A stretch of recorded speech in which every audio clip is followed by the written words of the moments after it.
أعوذ بالله من الشيطان الرجيم بسم الله الرحمن الرحيم وصل اللهم على سيدنا محمد وآله الطيبين الطاهرين وصحبه الأخيار المنتجبين وعلى جميع الأنبياء والمرسلين. السلام عليكم جميعا ورحمة الله وبركاته. أعوذ بالله من الشيطان الرجيم بسم الله الرحمن الرحيم وما أمروا إلا ليعبدوا الله مخلصين له الدين صدق الله العلي العظيم. Après avoir essayé d'analyser les 5 premiers degrés de la première étape du voyage vers Dieu, que sont la foi, l'iman, al-thabat, l'affermissement, al-niyya, l'intention, al-sidq, la droiture, al-inaba, le retour. Ces 5 premiers degrés, après les avoir étudiés, nous avons abordé hier ce que Raja Nasir-ed-Din al-Tusi, rahmatullahi alayhi, considère être le 6e degré, qui est l'ikhlas, la pureté de l'intention. Non seulement la droiture, la sincérité, dans le sens où cette intention est en adéquation avec notre pensée, mais la pureté de l'intention, c'est-à-dire une orientation qui soit entièrement et totalement pour Dieu, vers Dieu, que je n'agisse que pour Dieu, qu'aucune autre considération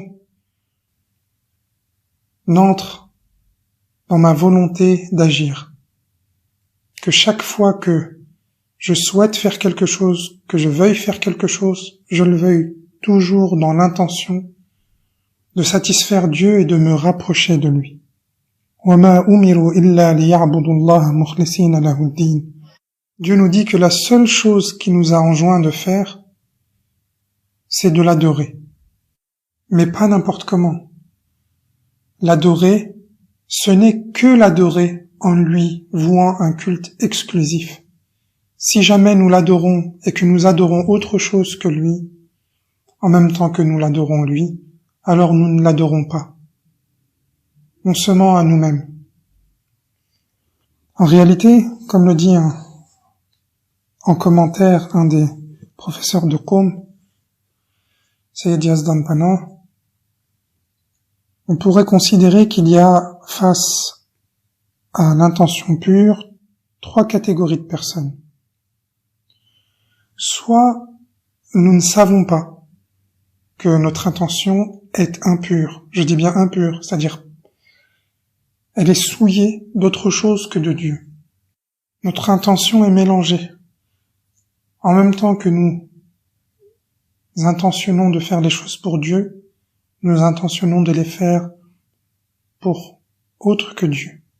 Pour nos enfants, pour nos parents, pour nos familles, pour nos pays, pour notre État, pour notre bien-être personnel, pour la facilité de l'action elle-même, celle qui nous plaît le plus, celle qui nous plaît le moins, celle qui nous fait du bien, celle qui ne nous fait pas du bien, on l'écarte, etc. Nous pouvons être dans la première catégorie, ceux qui ne savent tout simplement pas que leur intention n'est pas pure, et qu'en réalité, donc, il y a une part de mauvaise intention dans leur intention. On va y venir. Ceux-là sont une première catégorie. Et bien souvent, malheureusement, nous faisons partie de cette catégorie. Nous pensons que nous agissons pour Dieu, que nous faisons les choses pour Dieu. Donc en réalité, nous ne nous posons même pas de questions sur nous. Nous sommes certains d'être sur la voie droite, d'être les gens du bien, d'être les gens de Dieu. Nous ne savons même pas que notre intention est mélangée. Cette catégorie-là de gens dont nous faisons partie souvent, ou parfois, ou de temps en temps, cette catégorie-là de gens, mes frères et sœurs, ne peuvent être considérés autrement que comme des petits diables. Nous sommes des petits diables à ce moment-là. Puisqu'en réalité, nous pensons que oui, nous pouvons, nous savons, nous faisons. Mes frères et sœurs, même notre intention pour qu'elle soit pure, Il faut pour cela que la grâce divine s'interpose, s'immisce. Nous devons être conscients que même dans notre intention, nous devons demander à Dieu que notre intention soit pure. À ce point, nous devons nous méfier de nous-mêmes, que même concernant notre intention, nous devons demander l'aide de Dieu. Mon Dieu, raffermis ma foi, purifie mon intention. Ne jamais croire véritablement que son intention est pure. Dès qu'on pense que notre intention est pure, c'est que nous avons commencé à perdre, à tout perdre. Nous avons commencé à nous enfoncer. C'est le commencement de la fin. C'est véritablement ce qui peut commencer à mener à un comportement satanique. Nous pouvons commencer à voir les gens de haut, à les regarder de haut. Après tout, nous avons une intention pure. Ces gens-là, eux, ça se voit, ils n'ont pas d'intention pure. Nous avons l'impression que dans leurs actions, tout montre que leur intention n'est pas pure, elle est impure, leur intention. Souvent, lorsque l'on voit les mauvais côtés des gens en premier lieu, et que cela nous amène à juger les gens, pas simplement les actions, mais les gens eux-mêmes, nous pouvons commencer à juger une action et peut-être la possible intention qui a mené à cette action si jamais on la restreint à l'action elle-même, sans juger de la personne. Très rares sont les personnes comme ça. Mais par contre, les actions, oui, nous n'avons pas le choix, il faut que l'on se positionne. Mais ces positionnements doivent nous amener à observer l'action des autres que pour nous, pas pour juger les autres. Et lorsqu'on commence à croire que les autres sont ceci et que nous sommes cela, donc autre chose, c'est le commencement de la fin. Ça veut dire que la première personne qui devrait être jugée à ce moment-là, c'est la personne qui juge. Elle croit juger alors qu'en réalité, c'est elle-même qui devrait être jugée. Et c'est elle-même qui est jugée. Nous avons des hadiths qui vont dans ce sens. Mais en tout cas, pour cette catégorie de personnes, puisque c'est l'ignorance qui est à la base de leur comportement, de notre comportement à ce moment-là, ce qu'il faut, c'est savoir. Savoir, se rendre compte, prendre conscience de ce que même dans nos intentions, nous avons besoin de Dieu. Que nous sommes si pauvres, que nous sommes si faibles, que nous sommes si impotents, que même dans nos intentions, nous avons besoin de la purification de Dieu. Les deux autres catégories sont ceux qui savent, mais soit ils n'ont pas la volonté suffisante pour remédier à leur situation et à faire que leur intention soit purifiée, mais ils voudraient avoir une intention purifiée. Ils voudraient avoir une intention pure. Ça, c'est la deuxième catégorie. La troisième catégorie, c'est ceux qui savent, ce sont ceux qui savent qu'ils n'ont pas une intention pure, qui n'ont pas la volonté, qui ne réussissent pas, mais surtout qui agissent avec une intention impure et qui ne cherchent même plus à purifier cette intention, qui continuent sur leur route, qui continuent sur leur voie, sans même se soucier de cette intention. Cela ne leur pose plus de problème. Ils vivent avec cette idée, et peut-être même que cette idée leur procure un certain plaisir. Il y a une part d'eux qui est satisfaite de cette situation, qui prend un plaisir, un malin plaisir à agir selon leur propre passion, en sachant parfaitement que leur intention naît et leur action naît de leur propre volonté à eux, de leur propre désir à eux, indépendamment de toute intention et d'orientation vers Dieu. Et c'est cela même auquel cas est arrivé Iblis. C'est ce à quoi il est arrivé. Iblis, la'natullahi alayh, est arrivé à une situation où il sait que son intention est impure. Il sait que Dieu existe, et il a foi en Dieu, il sait que Dieu est plus puissant, il sait que Dieu a tous les attributs de beauté et de majesté. Tous ces attributs lui appartiennent en propre, et pourtant il agit comme s'il était lui, Dieu. Et cette action lui procure un plaisir. Cette intention même lui procure un plaisir. Nous avions déjà vu les années précédentes en quoi est-ce que cela pouvait lui procurer un plaisir, mais nous y reviendrons, Inch'Allah, pas cette année, mais quand nous finirons de présenter le voyage vers Dieu tel que le présente Roger Nasser el-Din Tousi, peut-être l'année prochaine, peut-être l'année d'après, Inch'Allah, nous verrons de nouveau en quoi et pourquoi, et d'un autre point de vue, Iblis, la'natullahi alayh, prend plaisir à cela. Pourquoi est-ce qu'il prend plaisir à cela? Pourquoi est-ce que nous prenons plaisir parfois à faire ce que nous savons qu'il est mal de faire, indépendamment du plaisir physique?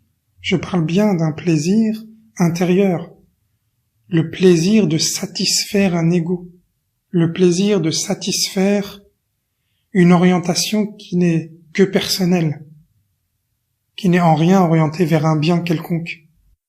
Et si la première catégorie a besoin de savoir, simplement de savoir que son intention est impure, pour peut-être commencer à agir, la troisième catégorie, elle, est dans une situation inextricable. Inextricable.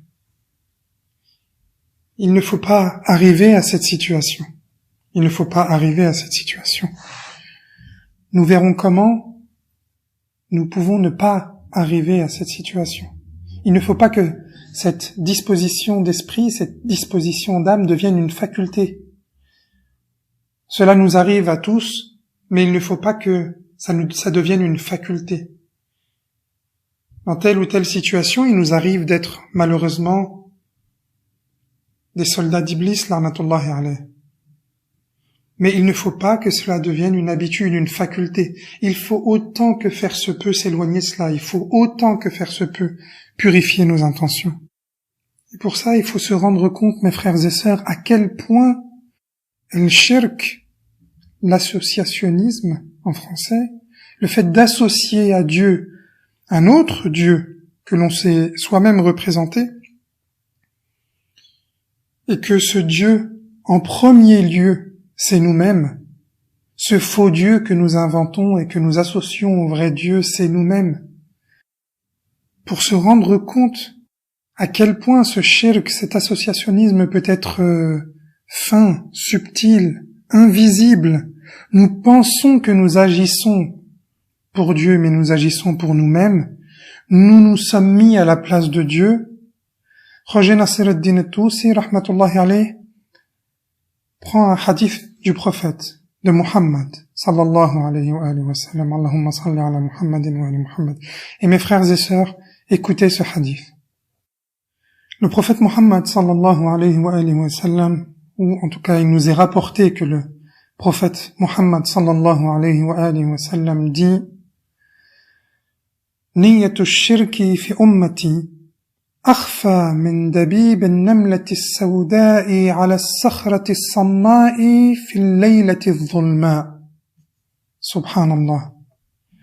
Le prophète Muhammad sallallahu alayhi wa sallam, il nous est rapporté qu'il a dit l'intention mélangée d'associationnisme, l'intention qui associe à Dieu un autre Dieu, dans ma communauté, cette intention dans ma communauté est plus cachée encore, plus dissimulée encore, plus difficile à voir encore que les pas d'une fourmi noire sur une roche dure qui ne fait pas d'écho, qui ne donne pas d'écho, dans une nuit ténébreuse. Mes frères et sœurs, l'associationnisme shirk, l'intention qui est mélangée, l'intention qui associe à Dieu un autre Dieu, dans la communauté de Muhammad, c'est-à-dire pas dans une autre communauté, celle qui a la charia de Muhammad, la philosophie de vie de Muhammad, celle qui a tous les préceptes de Muhammad, sallallahu alayhi wa alihi wa sallam, même cette communauté n'est pas épargnée par le fait que cette intention est plus invisible encore que les pas d'une fourmi noire sur une roche qui ne donne pas d'écho dans une nuit ténébreuse. Mes frères et sœurs, ce hadith fait très peur. Cela veut dire que quand bien même nous nous remettrions en question chaque jour, cela n'est pas suffisant. Cela n'est pas suffisant. Il ne faut en tout cas pas penser que cela soit suffisant. C'est pour ça que nous avons des hadiths qui disent que n'est pas de nous, Ahl al-Bayt, alayhim salam, disent n'est pas de nous, n'est pas de nos partisans, n'est pas min shi'atina, celui qui ne se met pas en question chaque jour que Dieu fait. Remettre en question son intention, l'intention avec laquelle il s'oriente vers Dieu. Est-ce que nous nous orientons vraiment vers Dieu? Mon Dieu, Ya Allah subhanak, fait que nous nous orientions vers toi dans une intention pure de nous orienter vers toi. Que nous ne soyons pas nous-mêmes dans nos cœurs les dieux que nous inventons, que nous nous représentons, que nous mettons face à nous dans notre cheminement, dans notre chemin, et que nous associons à toi. Fais que nous ne soyons pas nous-mêmes ces dieux. Fais que notre seul but, notre unique but, notre seule intention, notre seul désir soit de nous rapprocher de toi, Ya Allah, Ya Allah. Et cela n'est possible que par ta grâce, que par ta volonté à toi. Wa sallallahu ala sayyidina Muhammad wa alihi at-tayyibin at-tahirin.